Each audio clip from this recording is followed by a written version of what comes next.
Hello, everybody, and welcome back to another episode of Spincast. Today, we are back on the topic of collegiate esports and that wonderful developing scene. Today, we're going to Spring Hill College in Mobile, Alabama, and joining us is the head esports coach, Sam Rand. So, without further ado, Sam, go ahead, introduce yourself, give us a little bit of background, and then we'll dive into everything about Spring Hill. Yeah, absolutely. I'm really happy to be on the podcast. I've seen y'all have had some really cool guests from like OU, Microsoft, all that in the past. So we were kind of excited to get on here. Awesome. Love to So hear yeah, it. like you said, I'm the head esports coach at Spring Hill College. We're located just right on the Gulf Coast. Like we're 20 minutes from the beach, which is kind of nice to have that contrast Mm-hmm. with the esports. But Spring Hill College has been around for a real long time. We're almost about 200 years old. We're a Catholic Jesuit institution. We have a student base of about 1,500, give or take, and we're really a diverse student base as well. So getting esports to campus was something that had its challenges, but was generally kind of open arms and welcomed. So we're having our first official semester this fall coming up, but we kind of had some tests and trial runs the previous semester, but we're really excited to get it started and launched. Awesome, awesome. Love to hear it. New programs, they're popping up everywhere, and it's fantastic to see because as long as esports is growing, I'm happy for sure. So tell me, where did that process start, right? Is your program going to be like university supported, varsity athletics, student led? So like define like what your program is going to look like when it opens officially in the fall. Yeah, absolutely. So I was not the one who actually started it. Interesting enough, it came from a lot of older generations on campus. Our head of admissions and our president actually saw the opportunity from other colleges and said, hey, like, this is something that high school and middle school students are into. Like, this Mm-hmm. is bringing kids to college. Like, students are going to specific colleges just for their esports program. So they saw it from that perspective and said, let's start looking at it. And one day I saw a work order for a bunch of computers come across my desk. I do digital marketing for the college, Mm-hmm. and they were good computers. But I said, this isn't for video editing. So I started poking around, and they said, yeah, we're looking at starting an esports team.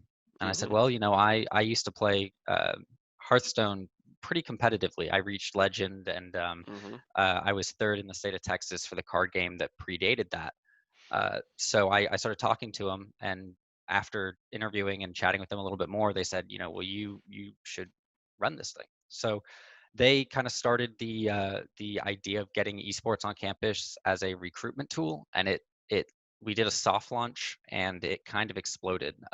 We had 60 kids in the first 2 weeks who were in the club level, and then towards the end of the last semester, we had started forming varsity and junior varsity teams. Awesome, awesome. Great to hear. Great to hear. Love to see this the varsity program, and it's starting from the president, right? Because hmm that just is great signs going forward. You're going to have that full support and full staff. Yeah, and the Go other ahead. interesting is day one, we knew we were giving out scholarships. So students can come to Spring Hill with the sole purpose of not only getting a great education, but Mm-hmm. getting like a full athletic scholarship as an athlete at Spring Hill. So that's when I knew. I was like, oh, this isn't a club. They're taking it seriously. So I was all aboard at that point. Awesome. Absolutely love it. Like I said, that student athlete is that title that's needed for esports players for sure. They have that same level of dedication and ambition and practice and work ethic and all that kind of stuff. Speaking about practice, talk to us a little bit about the vision with the Spring Hill Esports program and what's the practice routine going to look like? How much time is going to go into it? You talked a little bit about maybe having an arena or an area to practice with the computers coming in. So tell us a little bit about what those days are going to look like for any students that want to know more about what their typical day-to-day would look like playing collegiate esports. Absolutely. So we've already built our, I call it affectionately the Badger Dome because our Mm-hmm. mascot's the Spring Hill Badger, but we call it the Badger Dome. It's got 12 water-cooled PCs running 2070 Supers, unlocked i5 solid states. They're really nice PCs built by Mm-hmm. NZXT. I would recommend NZXT as a builder for not only home PCs, but anyone who's looking to form an esports team at their college or high school or even middle school. They're slightly more expensive, but they turned around 12 high-end PCs for us in about a week, which was huge for us. So we have it built, and I'll share some photos and videos with you after this interview. But it looks really good. We have a huge room on campus with isolated internet, and my players would basically come in for whatever game they're playing. Basically, it's an open room with keypad lock. So anytime, 24 hours a day, 7 days a week, they can punch in the keypad, come in, jump on the computer, start practicing. The way we have it set up is varsity players take priority. As long as they're practicing their competitive game, they're allowed to take over a station for up to 4 hours at a time. Um, and kick junior varsity or members off. If there's no varsity players, junior varsity can come in and ask just members to step back so they can get their practice time in. But even then, if you're just a member, say you're really focused on your studies, or you just don't have the skill level to make junior varsity or varsity, but you're still interested, you're welcome to come in when they're not practicing and use the computers and play with your friends. So I'm currently asking my varsity players to get at least 8 hours a weekend on their dedicated game, which, Hmm. as you know, as a gamer, is not that much Hmm. for practice. But we want to make sure that our expectations are you're going to be focusing on your studies and esports as well. Hmm. We implement a minimum GPA for varsity, minimum GPA for JV. That's modeling the NCAA rules. And then the other thing that we do is junior varsity is a minimum of 7 hours. Um, and the interesting thing is, if we have other athletes coming into Spring Hill, say we have someone who does track and field, you can do track and field and junior varsity esports. We don't allow that for varsity. Our varsity players who want to be stuck just focused on our esport program. But if you're a member or junior varsity, you can do both.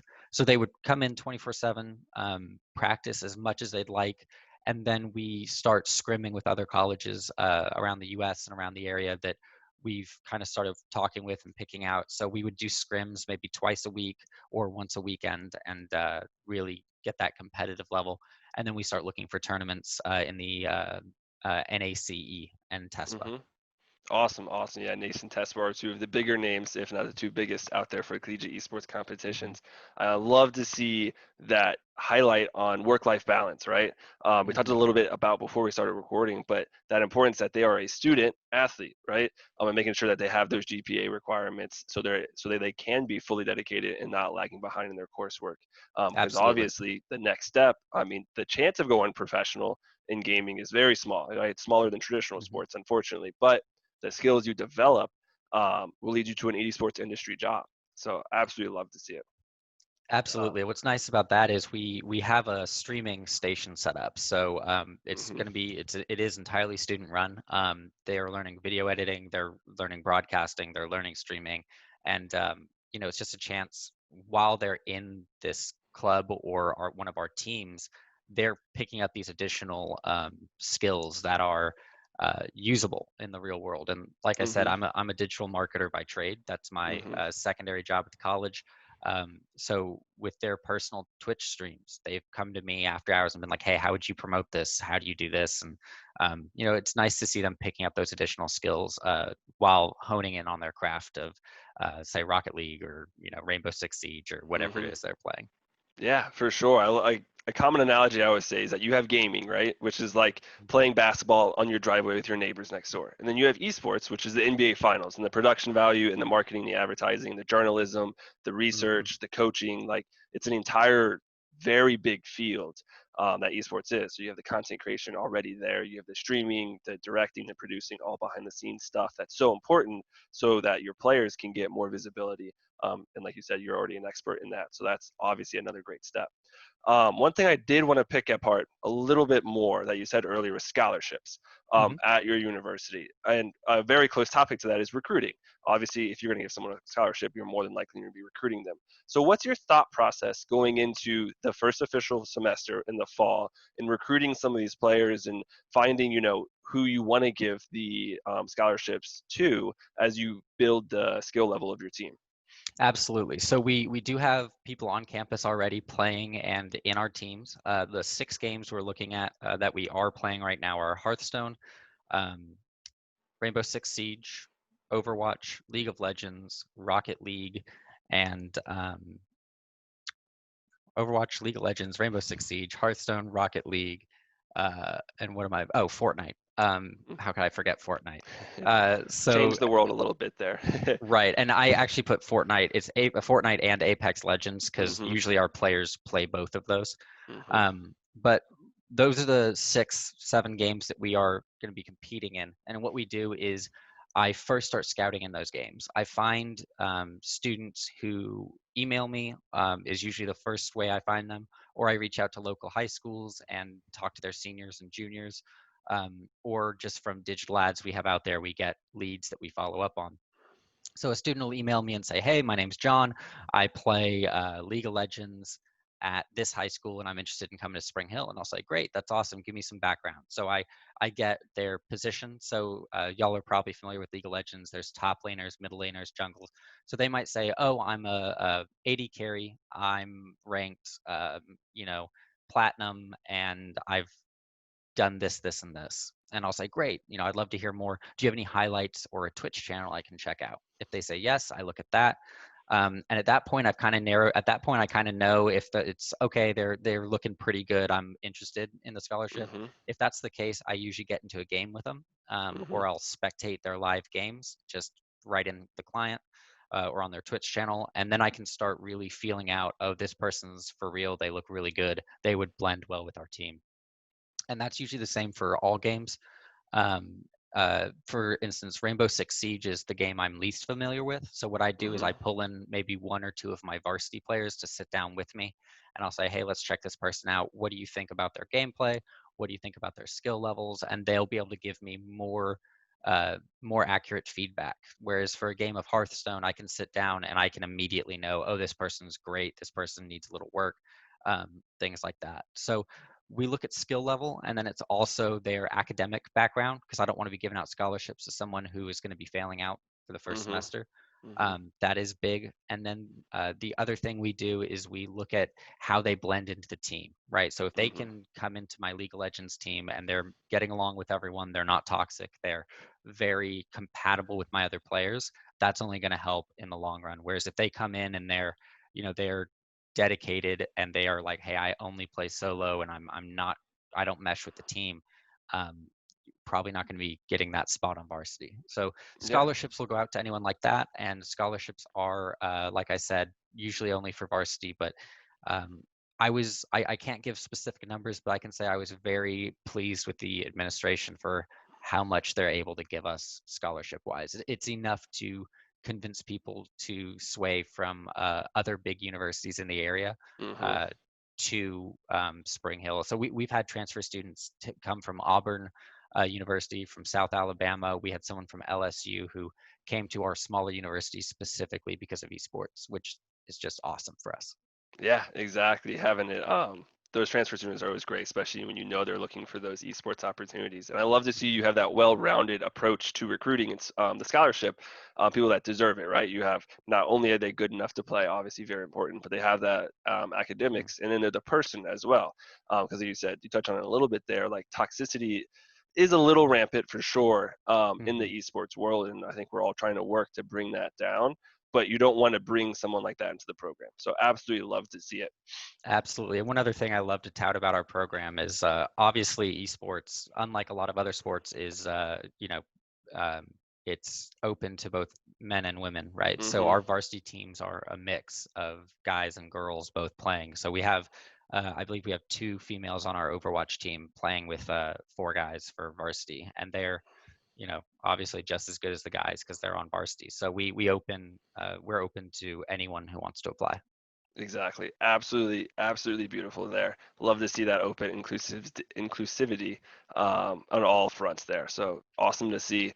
Um, there was one point that I did want to touch on a little bit. Oh, advice for high school students.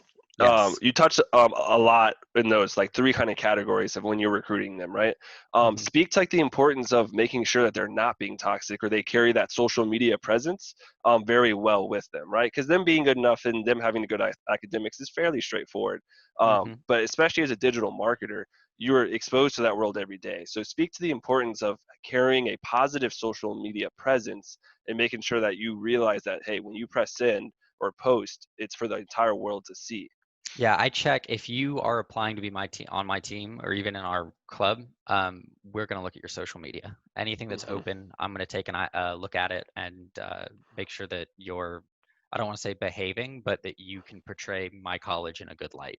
Mhm. Um, because just because you're not officially streaming on our platform, let's say you join my team and you're then streaming on your Twitch platform, like people are going to be able to relate your username to our varsity team. And if you're being toxic, if you're flaming, if you're feeding, um, we're not going to stand for that. So the Mhm. best advice I would say in high school is, and this is what I live by, is if you wouldn't be okay with like your mom, dad, and grandma looking at it and seeing what you're doing, um, don't put it out there, Mhm. right? So if you're on Twitch and you're playing with a bunch of close friends and against close friends and you're just having fun, that's fine, right? If you're just Mhm. messing around. But if you're in a competitive game and you're being toxic, you're flaming, Mhm. that's obviously gonna reflect badly on you.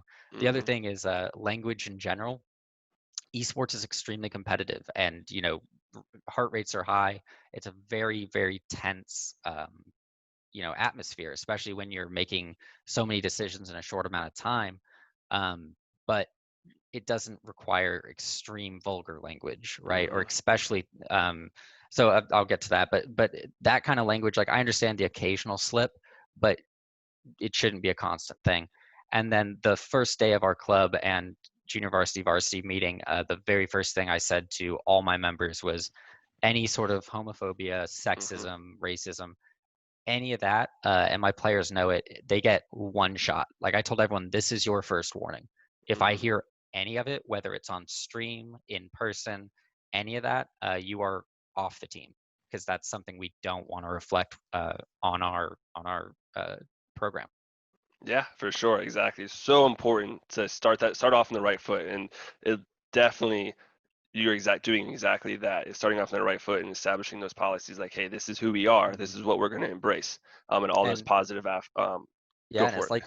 like you said, in high school, you might say something that you think is a joke that might Mhm. come across as say homophobic, right? And Mhm. if I were to see that as a recruiter, I mean that could lose you a scholarship before I've even seen your gameplay. So it's really important Exactly. just to be mindful of that. Exactly. And kind of going off that point, it's like the people around you might understand that it's a joke, but to a recruiter, you don't know that person. You don't know Hmm. them individually. So you're going to be like, yeah, no, I'm just going to ignore that. And then boom, they just lost a lot of money. So Absolutely. definitely important. My last question before we are unfortunately running out of time Hmm. is looking towards the future, right? You have this great program set up. It's starting in the fall, a lot of interest, a lot of already practice runs, so to say, that have gone on. What do you hope to see the program grow into, right? Looking at the Hmm. future of collegiate esports, what do you hope to see grow and shape to mold collegiate esports as it continues to expand and expand and expand? Yeah, I think breaking down the first stereotype of esports, right, is when people address it, oh, they're not athletes or it's not Hmm. a sport. We've seen a lot of pushback on that as we were building the program. Unfortunately, even within the college itself, but there was a lot of support as well for it. Hmm. I would say a majority of the people on the college were like, wow, this is cool. But I think breaking down that notion of they're not athletes, which to me, I think you can use the argument of for years people considered like cheerleaders or they said, well, they're not athletes. Well, they're extremely athletic and they have to coordinate and do things. And people say, well, there's a lot of different things that aren't athletes Hmm. that you can argue. You say, well, if you say poker's not a sport, why is it on ESPN, right? Or if you say chess isn't a sport, right? It's broadcast around the world and is extremely popular. So when people say, when we get into that argument, what I like to Hmm. say is, I say, well, you're thinking of it like a contact sport, right? Hmm. Football, basketball, all that. It's not necessarily physical; it's mental. Think of it like playing chess at 10 times the speed for 3 hours, right? It's a Hmm. very, very mentally demanding sport. So that's the argument there. But just like the numbers are showing, it's blowing up. For instance, I think Hmm. it was the last year's League of Legends finals had more viewers than the Super Bowl and Final Four combined. Hmm. So it's obviously there's interest. It is a younger generation thing, but there's lots of older generations out there that are into it as well. So I think breaking down that stereotype and seeing the program grow, and then obviously having my athletes compete, win scholarship money, and grow the program. Like this time next year, I'd like to have double the computers, double the teams, Mm-hmm. all that. But essentially, my main goal is to give out scholarships to incoming freshmen so that they can get paid to go to college, right? Get Mm-hmm. paid to get an education by playing video games, and then obviously to help them get that good degree that can help them in life if they choose not to follow a esports path. So, Mm-hmm. as we sign off here, I invite anyone who's listening, if you are interested in esports, whether it's coming in as a freshman or as a transfer, shoot me an email. My email is srand, at shc.edu, and we would be happy to sit down and talk and see how we can get you involved. Yep, absolutely, absolutely. That's the most beautiful thing I've noticed, especially with the Collegiate Esports series here with the Spincast, is that everyone is so open to just sit down and talk, right? You should just email. We're going to set up a time. We're going to sit down and talk 30 minutes, an hour, however long it takes to really explain where we're coming from, what our program looks like, and go from there. So absolutely love to hear it. You kind of already told us where to find you. Where can we find out more about the Spring Hill College program? Is there a website, a Twitter, any social medias that we can look out for if we want to learn more or just follow to see success in the future? Yeah, so we're getting our Twitch channel up and running here in a few weeks. So you can go to shc.edu and just check out our website. And we have all sorts of stuff coming through social media on those platforms. If you search for Spring Hill College, you'll be able to find Mm-hmm. us. But the best way to get in contact about our esports program, especially for applicants, is just to email me directly and we can have that one-on-one conversation. It's once again srand@shc.edu, and we'll work on getting you involved. Awesome, awesome. Great to hear it. To everybody listening out there, like Sam said, never hesitate. Just reach out, and we love to talk. We all love to talk. We're all big talkers. Like I'm just carrying on right now. um, Absolutely. yep, exactly. So thank you, Sam, for joining us. It was a wonderful addition to the Spincast series. A lot of great messages to all those students and parents out there looking to take that next leap into esports, most often collegiate esports. So Mhm. awesome things to everyone out there. Stay healthy and stay happy in these very difficult times with the current pandemic. Make sure you take care of yourselves and your loved ones, and ultimately stay plugged in.